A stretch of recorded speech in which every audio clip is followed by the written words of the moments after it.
ಕವಿಯ ರಾಶಿಯಲ್ಲಿ ಹೊನ್ನ ರಶ್ಮಿಯಲ್ಲಿ ಜನಿಸಿತೊಂದು ರೂಪ. ಬೆಳಗಿನ ಚೆಲುವೆ ಸುಳಿದಳು, ಬಳುಕುತ್ತಾ ಇಳೆಗೆ ಇಳಿದಳು.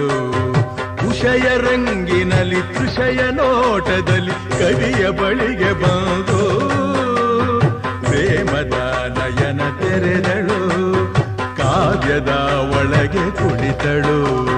ಕಲಕಲಗೊಂಡವು ತ್ರಿಪದಿ ಪದಗಳು, ಪರವಶಗೊಂಡವು ಸಕಲ ರಸಗಳು. ഇരുಳು ಸರಿದು ಬೆಳಕು ಹರಿದು ಕನಸು ಮುಗಿದು ಮನಸ್ಸು ಚಿಗಿದು ಸನಿಗಮಪ ಪದನಿಸ ಸಂಚಾರದಲ್ಲಿ ಮೇಘ ಬಂತು ಮೇಘ, ಮೇಘ ಬಂತು ಮೇಘ, ಮೇಘ ಕಾವ್ಯದ ಮೇಘ, ಕನ್ಯಾ ಕವನ ಮೇಘ.